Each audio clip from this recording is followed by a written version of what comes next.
Kiai Haji Abdul Wahab Hasbullah adalah salah satu tokoh nasional yang mempunyai nilai sejarah yang besar. Beliau adalah seorang kiai pesantren yang hidup di awal abad 20, di mana ide-ide pembaruan Islam sedang tumbuh. Meskipun tidak secara total mengadopsi ide-ide pembaruan Islam, tetapi secara substansi, Kiai Haji Wahab Hasbullah sesungguhnya telah mengaplikasikan pemikiran pembaruan, sekaligus menanamkan nasionalisme kebangsaan melalui lembaga pendidikan Nahdlatul Wathon, Tasfirul Afkar, serta menjadi perintis dan pengawal berdirinya Nahdlatul Ulama. Kiai Haji Wahab Hasbullah dipandang sebagai seorang kiai yang mempunyai wawasan luas, berpandangan jauh, mempunyai cita-cita yang besar, yang telah menorehkan sejarah besar tentang patriotisme ulama pesantren terhadap bangsa, dan memiliki kemauan membawa umat Islam mencapai keselamatan dunia dan akhirat.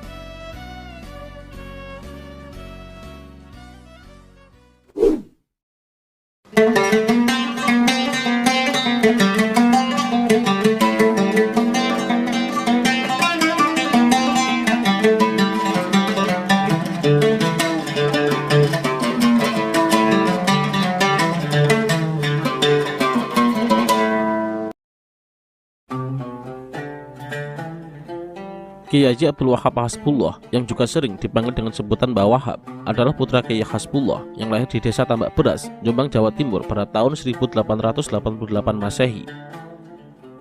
Ayahnya, Kiai Hasbullah, adalah putra Kiai Said, sekaligus cucu Kiai Abdus Salam, pendiri pesantren Selawe dan Telu. Kiai Said adalah murid Kiai Abdus Salam yang kemudian dinikahkan dengan Fatimah, salah seorang putri Kiai Abdus Salam.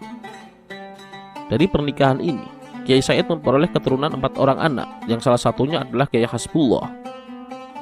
Kemudian, Kiai Hasbullah menikah dengan Nyai Latifah. Pernikahan ini dikaruniai 8 orang anak, 3 orang putra dan 5 orang putri. Di antaranya adalah Kiai Abdul Wahab Hasbullah, Kiai Abdul Hamid, Kiai Abdul Rahim, Khadijah, Fatimah, Solihah, Zuhriyah, dan Aminatul Rohiyah. Dibandingkan dengan saudara-saudaranya yang lain, Kiai Abdul Wahab Hasbullah lebih menonjol dan banyak dikenal orang. Terkait dengan biografi Kiai Haji Abdul Wahab Hasbullah, hampir semua buku menuliskan bahwa beliau lahir pada bulan Maret tahun 1888 Masehi di Tambak Beras, Jombang. Akan tetapi, dalam kartu anggota parlemen yang dikeluarkan pada tahun 1956, tercatat bahwa beliau lahir pada tahun 1887 Masehi, dan dalam kartu tersebut tidak mencantumkan tanggal dan bulan. Terkait adanya perbedaan tahun kelahirannya, dalam suatu kesempatan, Kiai Haji Abdul Wahab Hasbullah pernah menyatakan bahwa catatan tentang kelahirannya dalam kartu anggota parlemen tidak begitu penting, karena kartu anggota tersebut hanya dapat menggunakan tahun kelahiran Masehi. Hal lain yang perlu dicatat tentang asal-usul Kiai Haji Wahab Hasbullah adalah fakta bahwa secara garis keturunan, beliau memiliki hubungan kekeluargaan dengan Hadratus Syekh Kiai Haji Hasyim Asy'ari, tokoh paling utama dalam Nahdlatul Ulama yang merupakan keturunan Joko Tingkir, pendiri sekaligus penguasa kerajaan Pajang. Di sini terlihat betapa dekatnya hubungan kekerabatan antara dua tokoh Nahdlatul Ulama yang paling berpengaruh sebelum dan sesudah kemerdekaan Republik Indonesia, sekaligus rujukan utama bagi para pemimpin Nahdlatul Ulama di masa-masa selanjutnya.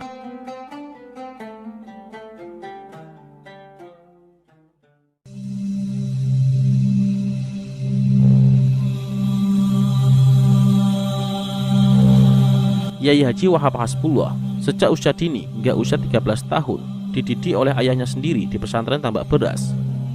Sang ayah mengajarinya pelajaran dasar agama seperti membaca Al-Quran, ilmu tauhid, fikih, tasawuf, dan pelajaran bahasa Arab. Setelah selesai dari pendidikan dasar di pesantren Tambak Beras, Kiai Wahab Hasbullah muda pergi berkelana untuk memperdalam ilmu-ilmu yang diajarkan ayahnya di beberapa pesantren di Jawa dan Madura. Hal ini ditujukan untuk mencari kekhasan dari masing-masing pesantren tersebut, terutama dari sisi keilmuan Islam seperti ilmu Al-Quran dan tafsir, ilmu hadis, bahasa Arab, serta tasawuf. Pesantren pertama yang dituju Kiai Wahab Hasbullah adalah pesantren Langitan Tuban yang diasuh oleh Kiai Ahmad Soleh.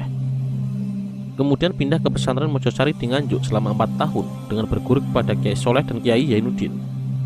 Di pesantren ini, beliau belajar tentang fikih Islam, khususnya mengaji kitab Fathul Mu'in. Dari pesantren Mojosari Nganjuk, Kiai Wahab Hasbullah melanjutkan ke pesantren Cempaka selama 6 bulan. Dari pesantren Cempaka, kemudian melanjutkan belajar ke pesantren Tawangsari dekat Surabaya. Di pesantren ini, beliau memperdalam pengetahuan fikih, khususnya kitab Al-Iqna di bawah bimbingan Kiai Ali. Selain itu, beliau juga memperdalam ilmu tajwid Al-Quran yang didapat dari Kiai Mas Abdullah, yaitu kakak dari Kiai Mas Ali. Kemudian, Kiai Wahab Hasbullah pergi ke pesantren Kademangan di Bangkalan, Madura yang diasuh oleh Kiai Haji Khalil selama 3 tahun. Di sini, beliau memperdalam pengetahuan dalam bidang tata bahasa Arab, linguistik, dan kesusastraan Arab. Setelah selesai dari pesantren Kademangan Bangkalan, atas saran dari Syekhona Khalil, Kiai Wahab Hasbullah dianjurkan untuk mondok di pesantren Tebu Ireng, asuhan Hadratus Syekh Kiai Haji Hasyim Asy'ari. Namun sebelum ke Tebu Ireng, Kiai Wahab Hasbullah melanjutkan pelajarannya ke pesantren Beranggan Kediri. Di Kediri, beliau belajar tentang tafsir Al-Quran, teologi Islam, dan tasawuf di bawah bimbingan Kiai Faqihuddin. Setelah dirasa cukup memiliki modal ilmu-ilmu agama, barulah Kiai Haji Wahab Hasbullah nyantri kepada Hadratus Syekh Kiai Haji Hasyim Asy'ari di pesantren Tebu Ireng, Jombang.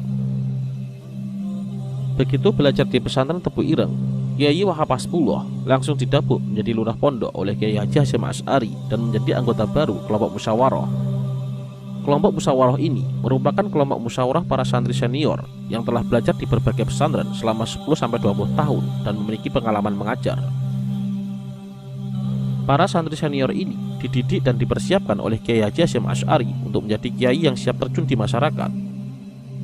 Kegiatan terpenting dari kelompok musyawarah ini adalah mengikuti seminar-seminar yang membahas berbagai masalah atau soal-soal agama, baik yang dipertanyakan oleh masyarakat maupun yang dilontarkan oleh kiai sebagai latihan memecahkan masalah. Kiai Wahab Hasbullah tinggal di pesantren Tebu Ireng selama 4 tahun. Selesai mondok di Tebu Ireng, beliau disarankan oleh Kiai Haji Hasyim Asy'ari untuk melanjutkan mencari ilmu di kota Mekkah. Mekkah saat itu memainkan posisi penting jaringan ulama Nusantara, khususnya melalui ajaran Thariqat. Pada saat di Mekkah, Kiai Haji Wahab Hasbullah belajar kepada Syekh Ahmad Khatib Sambas, pencetus Thariqat Qadiriyah wa Naqsabandiyah yang menjadi transmitter keilmuan para ulama Nusantara. Kemudian, Kiai Haji Wahab Hasbullah juga berguru kepada ulama yang dulunya menjadi guru dari Hadratus Syekh Kiai Haji Hasyim Asy'ari, Kiai Haji Bisi Sansuri, Kiai Haji Ahmad Dahlan, dan ulama-ulama lainnya, yaitu kepada Syekh Ahmad Khatib Al-Minangkabawi yang pada waktu itu menjadi mufti Madzhab Syafi'i di Makkah, dan kepada Syekh Mahfud At-Tarmasi yang mempelajari tentang hukum, tasawuf, dan usul fikih. Selanjutnya, Kiai Haji Wahab Hasbullah juga berguru kepada Kiai Muhtarom Banyumas untuk mempelajari kitab Fathul Wahhab, kepada Syekh Said Al-Yamani dan Syekh Ahmad bin Bakri Sato dalam bidang nahwu, kepada Kiai Bakir yang berasal dari Jogja belajar mengenai ilmu mantek atau logika, kepada Kiai Asy'ari Bawean untuk mempelajari ilmu hisab dan falak, kepada Syekh Abdul Karim Ad-Dagistani belajar kitab Tuhfah, kepada Syekh Abdul Hamid yang berasal dari Kudus belajar mengenai arud dan ma'ani, dan kepada Syekh Umar Bajanet untuk memperdalam ilmu fikih. Ketika di Makkah, Kiai Haji Wahab Hasbullah mempunyai 3 kegemaran. Yang pertama, yaitu kegemarannya dalam berdiskusi. Di Makkah, beliau bertemu dengan guru mujadalah atau ilmu perdebatan, yaitu kepada Kiai Muhid yang berasal dari Panji Sidoarjo. Yang kedua, kegemarannya dalam mengunjungi orang-orang alim, tempat-tempat suci dan keramat, dan juga mempelajari bahasa dan kesusastraan Arab. Oleh karenanya, banyak syair karangan penyair zaman permulaan Islam dihafalnya. Di antaranya adalah kumpulan Gubahan Sajak yang sangat terkenal dari Ka'ab bin Zuhair, yaitu syair Banat Su'ad, dan kumpulan Gubahan Sajak dari Imam Al-Bushiri yang terkenal dengan nama Burdah, yang dihafal oleh Kiai Haji Wahab Hasbullah di luar kepala disertai komentar-komentarnya. Yang ketiga, kegemarannya dalam berolahraga. Olahraga Kiai Haji Wahab Hasbullah yang disukai adalah pencak silat. Beliau beserta teman-temannya di Mekah mendirikan perguruan pencak silat yang bernama Perguruan Pencak Timur.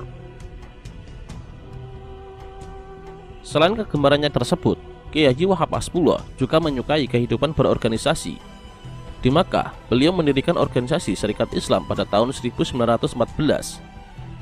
Dalam mendirikan Syarikat Islam, beliau dibantu oleh Kiai Asnawi Kudus, Kiai Abbas dari Cirebon, dan Kiai Dahlan dari Kertosono. Selama 5 tahun belajar di Makkah, Pada tahun 1914, Kiai Haji Wahab Hasbullah kembali ke Indonesia ketika berusia 27 tahun. Di usia yang cukup relatif muda, beliau menguasai berbagai keilmuan keagamaan, di antaranya adalah ilmu tafsir, hadis, fikih, akidah, tasawuf, nahwu shorof, ma'ani, mantik, arut dan ilmu haldoroh, sejarah Islam, diskusi dan retorika.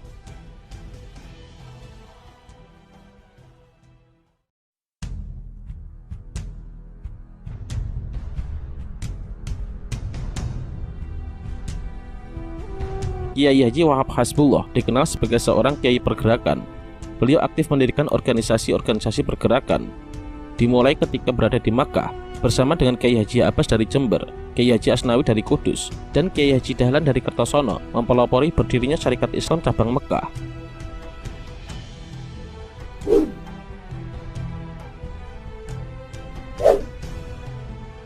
Pada tahun 1914, Kiai Haji Wahab Hasbullah bersama Kiai Haji Ahmad Dahlan, pengasuh Pondok Pesantren Kebon Dalam Surabaya, mendirikan lembaga diskusi Tasfirul Afkar. Tasfirul Afkar adalah semacam grup diskusi yang bertujuan untuk menyalurkan aspirasi pemuda dan menghimpunnya dalam suatu ikatan dengan kegiatan membahas persoalan yang berkembang di masyarakat, dari masalah keagamaan, perkembangan dunia internasional, hingga aspirasi akibat cengkraman penjajahan Belanda. Selain itu, tujuan didirikannya Tasfirul Afkar adalah agar kaum tradisionalis dapat mencurahkan isi hatinya atas argumen kaum modernis terhadapnya dan meluruskan argumen atau hujatan tersebut serta mempertegas pemikiran terhadap bangsa yang terpusat pada satu arah. Setahun berdirinya Tasfirul Afkar, sudah ada 300 orang yang daftar menjadi anggota. Lembaga diskusi ini kemudian berkembang menjadi madrasah sekitar tahun 1919. Madrasah Tasfirul Afkar berkembang pesat tanpa meniadakan kegiatan diskusi membahas masalah keagamaan dan sosial kemasyarakatan. Dan pada tahun 1965, Tasfirul Afkar mendirikan beberapa lembaga pendidikan, antara lain Taman Kanak-kanak, Madrasah Ibtidaiyah, Madrasah Sanawiyah, Madrasah Aliyah, dan perguruan tinggi berbasis Islam yang bertempat di Surabaya.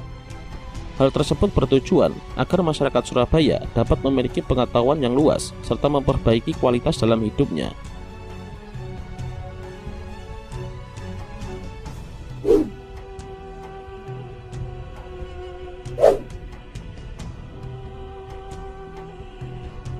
Setelah pulang dari kota Makkah, Kiai Haji Wahab Hasbullah bercita-cita membangun lembaga pendidikan untuk menumbuhkan semangat nasionalisme pemuda terhadap tanah air. Pada saat yang sama, Kiai Haji Mas Mansur baru pulang dari Mesir. Keduanya bertemu dan memiliki ide yang sama dan akhirnya sepakat mendirikan lembaga pendidikan. Ide ini mendapat sambutan dari para tokoh masyarakat seperti HOS Sokro Aminoto, Raden Panji Suroso, Sunyoto, dan Kiai Haji Abdul Kahar. Kiai Haji Abdul Kahar adalah seorang saudagar yang sangat kaya raya dan beliau pula yang menjadi donatur pembangunan gedung lembaga pendidikan tersebut. Pada tahun 1916, akhirnya berdiri sebuah bangunan bertingkat yang cukup megah di kampung Kawatan Surabaya yang menjadi tempat berlangsungnya proses pendidikan dengan nama Nahdlatul Wathon. Nahdlatul Wathon sendiri memiliki arti kebangkitan tanah air. Dan kemudian pada tahun yang sama pula, Nahdlatul Wathon resmi berbadan hukum dengan susunan pengurus. Kiai Haji Abdul Kahar sebagai direktur, Kiai Haji Abdul Wahab Hasbullah sebagai pimpinan Dewan Guru, dan Kiai Haji Mas Mansur sebagai kepala sekolah, dibantu oleh Kiai Haji Ridwan Abdullah. Kiai Haji Wahab Hasbullah membuat visi dan misi Nahdlatul Wathon yang berbentuk syair menggunakan bahasa Arab untuk dinyanyikan bersama sebelum kegiatan pembelajaran dimulai. Mars Nahdlatul Wathon tersebut berisi syair semangat cinta tanah air dan mengembangkan patriotisme kebangsaan di hati para pelajar. Surabaya saat itu menjadi pusat bagi pertumbuhan organisasi pergerakan dan menjadi kota tempat bertemunya para aktivis dari kalangan tradisionalis dan modernis. Interaksi ini menyebabkan salah seorang pengurus Nahdlatul Wathon, yaitu Kiai Haji Mas Mansur, meninggalkan Nahdlatul Wathon pada tahun 1921. Kiai Haji Mas Mansur hijrah ke Muhammadiyah, organisasi yang didirikan oleh Kiai Haji Ahmad Dahlan di Yogyakarta. Sepeninggal Kiai Haji Mas Mansur, kepala sekolah Nahdlatul Wathon digantikan oleh Kiai Haji Mas Alwi. Di bawah kepemimpinan Kiai Haji Mas Alwi, Madrasah Nahdlatul Wathon mulai dikembangkan ke berbagai daerah. Bersama dengan Kiai Haji Mas Alwi, Kiai Haji Wahab Hasbullah membentuk cabang-cabang baru. Di Di antaranya adalah Akhul Waton di Semarang, Far'ul Waton di Gresik, Hidayatul Waton di Jombang, Far'ul Waton di Malang, Ahlul Waton di Wonokromo, Kitabatul Waton di Pacarkeling, dan Hidayatul Waton di Jagalan. Kemudian, pada saat masih memimpin Nahdlatul Waton, Kyai Haji Wahab Hasbullah pada tahun 1924 mendirikan organisasi pemuda, yaitu Subhanul Waton atau Pemuda Tanah Air, Ahlul Waton atau Pandu Tanah Air, dan Dakwatus Subhan atau Panggilan Pemuda. Kemudian, sesudah lahirnya Nahdlatul Ulama, ketiga organisasi tersebut diganti menjadi Nahdlatus Subhan atau Kebangkitan Pemuda.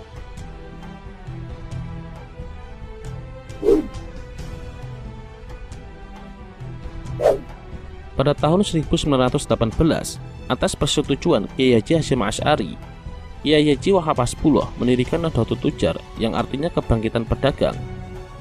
Tujuannya adalah untuk memperbaiki dan membangun sektor ekonomi di kalangan kaum tradisionalis sekitar Jawa Timur dan membentuk suatu badan usaha seperti koperasi. Dari beberapa kota di Jawa Timur, ada 45 orang yang mendukung ide untuk membangun organisasi ini, baik mereka yang berasal dari kalangan pedagang biasa maupun para pedagang di kota. Adapun struktur organisasi dan pembagian kerja Nahdlatul Tujar seperti badan pendiri dan kepala perusahaan dipimpin oleh Kyai Haji Hasyim Asy'ari, direktur perusahaan dipimpin oleh Kyai Haji Wahab Hasbullah, sekretaris dipimpin oleh Kyai Haji Bisri Sansuri, bagian marketing dipimpin oleh Syafi'i, dan untuk tugas pengawas keliling dipimpin oleh Haji Usman.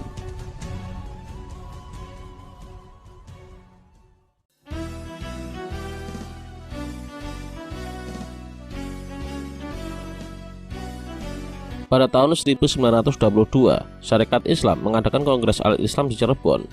Kongres ini diwarnai aksi debat hingga terdengar tuduhan kafir dan syirik dari kedua kubu yang berdebat.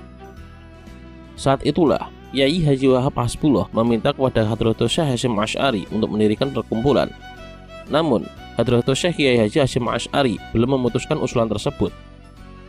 Meski demikian, Kyai Haji Wahab Hasbullah tidak patah arang dan tidak mengendorkan semangat perjuangannya melalui wadah pergerakan.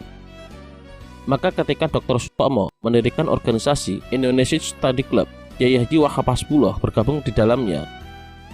Keikutsertaan Kyai Haji Wahab Hasbullah dalam organisasi Study Club bentukan Dr. Sutomo semakin menunjukkan kecenderungan Kyai Haji Wahab Hasbullah pada dunia pergerakan. Pemikiran dan aktivitas beliau bersifat lintas komunitas, tidak terpaku pada satu komunitas tertentu. Inilah yang menjadikan pergaulan Kyai Haji Wahab Hasbullah semakin luas dan membuat Kyai Wahab mudah diterima oleh kelompok manapun. Pada sisi lain, gerakan Kyai Haji Wahab Hasbullah dengan organisasi Syarikat Islam serta pergaulannya dengan Kyai Haji Mas Mansur dan Dr. Sutomo dapat disebut sebagai upaya pembentukan jaringan kiai tradisional melalui lembaga organisasi. Jika selama ini jaringan kiai tradisional lebih banyak ditentukan karena ikatan perkawinan antar keluarga kiai dan jaringan karena hubungan antara guru dan murid, maka pada permulaan abad 20 ini jaringan kiai mulai merambah karena hubungan organisasi. Fenomena ini harus diakui sebagai akibat pengaruh gerakan pembaharuan bagi kalangan kiai tradisional. Kegiatan diskusi di Study Club bentukan Dr. Sutomo tampaknya turut menginspirasi Kyai Haji Wahab Hasbullah untuk membentuk perkumpulan yang senada. Pada tahun 1924, Kyai Haji Wahab Hasbullah membuka kursus Masail Diniyah, kursus masalah-masalah keagamaan. Kursus ini dibentuk dalam rangka membekali para kiai muda mempertahankan diri dari serangan kaum anti-mazhab. Kegiatan kursus dilakukan sebanyak 3 kali dalam 1 minggu dan dilaksanakan di Madrasah Nahdlatul Waton. Kegiatan kursus Masail Diniyah dibantu oleh beberapa kiai senior seperti Kyai Haji Bisri Sansuri Jombang, Kyai Haji Abdul Halim Lewi Muning Cirebon, Kyai Haji Mas Alwi Abdul Aziz dan Kyai Haji Ridwan Abdullah dari Surabaya, Kyai Haji Maksum dan Kyai Khalil dari Lasem Rembang. Sedangkan dari kalangan tokoh muda ada Abdullah Ubaid, Tahrir Bakri, Abdul Hakim, Hasan, dan Nawawi yang semuanya dari Surabaya. Keberadaan dan perkembangan Madrasah Nahdlatul Waton, Madrasah Tasfirul Afkar, Nahdlatul Tujar, hingga perkumpulan Masail Diniyah semakin mempererat hubungan di antara para kiai dan pada masa selanjutnya menjadi pondasi bagi gerakan yang lebih luas para tokoh pendukungnya, yakni pembentukan Komite Hijaz. Komite Hijaz lahir karena adanya berita yang datang dari negeri Mesir tentang adanya Kongres Khilafah untuk mempertahankan khilafah di Turki yang kalah pada Perang Dunia I. Kabar adanya Kongres Khilafah menjadikan para ulama Nusantara bersiap-siap menghadiri kegiatan tersebut. Namun, utusan yang dipilih untuk menghadiri Kongres Khilafah ternyata meniadakan wakil dari para ulama pesantren. Sehingga para ulama pesantren yang saat itu berada dalam organisasi Tasfirul Afkar, Nahdlatul Wathon, dan Nahdlatul Tujar membentuk sendiri organisasi perwakilan yang diberi nama Komite Hijaz. Peran Kiai Haji Abdul Wahab Hasbullah dalam pembentukan Komite Hijaz adalah sebagai pemrakarsa terbentuknya Komite Hijaz. Mulai dari menggagas pertemuan para kiai se-Jawa Timur hingga mengawal komite ini melaksanakan dan menyelesaikan tugasnya. Setelah meminta restu kepada Kiai Haji Hasyim Asy'ari untuk mendirikan sebuah organisasi, Kiai Haji Wahab Hasbullah mengajak Kiai Haji Bisri Samsuri keliling Pulau Jawa dari Banyuwangi di sebelah timur, Menes di sebelah barat, hingga Madura untuk menemui para kiai meminta dukungan. Kemudian pada tanggal 16 Rajab tahun 1344 Hijriah atau bertepatan dengan 31 Januari tahun 1926 Masehi, para kiai pesantren mengadakan pertemuan di Surabaya dan menghasilkan dua keputusan penting. Pertama, mengirim delegasi ke Kongres Dunia Islam di Mekah untuk memperjuangkan kepada Raja Ibnu Su'ud agar hukum-hukum menurut empat mazhab yaitu Hanafi, Maliki, Syafi'i, dan Hambali mendapat perlindungan dan kebebasan dalam wilayah kekuasaannya. Kedua, membentuk suatu jam'iyah bernama Nahdlatul Ulama atau Kebangkitan Para Ulama yang bertujuan menegakkan berlakunya syariat Islam yang berhaluan salah satu dari empat mazhab, Hanafi, Maliki, Syafi'i, dan Hambali. Jam'iyah ini disusun dengan kepengurusan Suriah dan Tanfidiyah.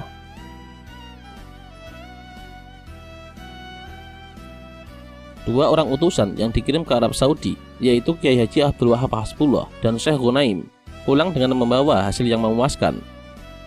Setelah itu, Komite Hijaz bermetamorfosis menjadi organisasi Nahdlatul Ulama dengan mengangkat Hadratus Syekh Kiai Haji Hasyim Asy'ari menjadi Rais Akbar dan Kiai Haji Ahmad Dahlan sebagai wakilnya.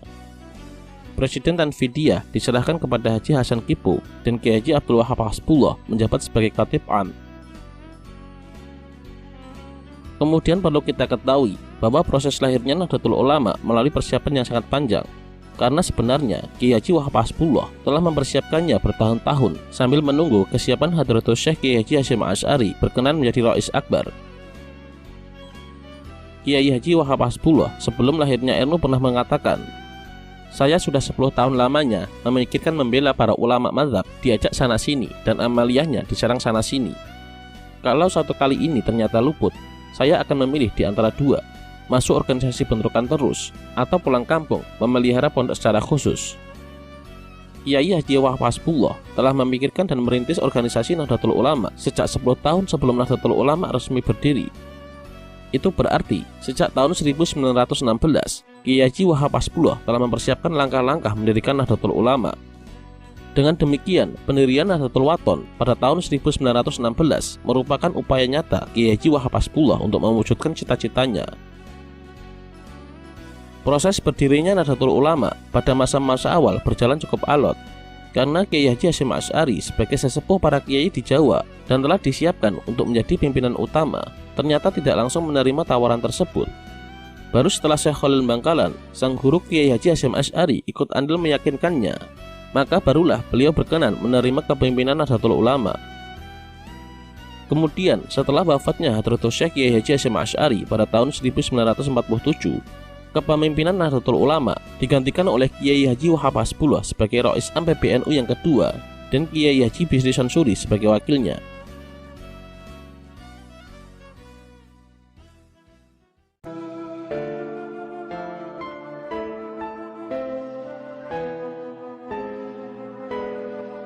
Kehidupan di masa tua Kiai Haji Wahab Hasbullah diserahkan sepenuhnya kepada Nahdlatul Ulama, yakni sebagai Rais Am sampai akhir hayatnya.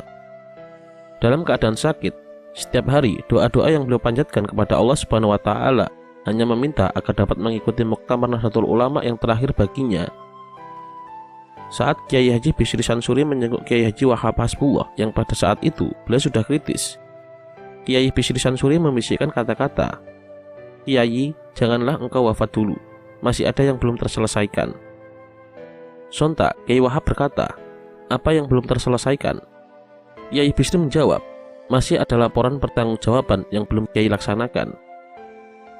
Setelah diingatkan oleh Kiai Bisri, Keadaan Kiai Wahab Hasbullah membaik dan bisa mengikuti Muktamar Nahdlatul Ulama di Surabaya pada tanggal 20 Desember tahun 1971. Doa-doanya terkabul. Kiai Haji Wahab Hasbullah dapat mengikuti Muktamar Nahdlatul Ulama yang ke-25 dan melaksanakan laporan pertanggungjawaban. Namun, khutbah al-iftitah yang seharusnya dibacakan oleh beliau kemudian diserahkan kepada Kiai Haji Bisri Sansuri selaku wakilnya karena penglihatan Kiai Wahab sudah tidak baik dan beliau merasa tidak sanggup untuk membacakan khutbah al-iftitah yang telah disetujui seluruh isinya oleh beliau. Setelah pidato pertanggungjawaban selesai dan hadirin menyatakan menerima, mendadak Kiai Haji Wahab Hasbullah berkata, "Pulang sekarang, aku sudah lega."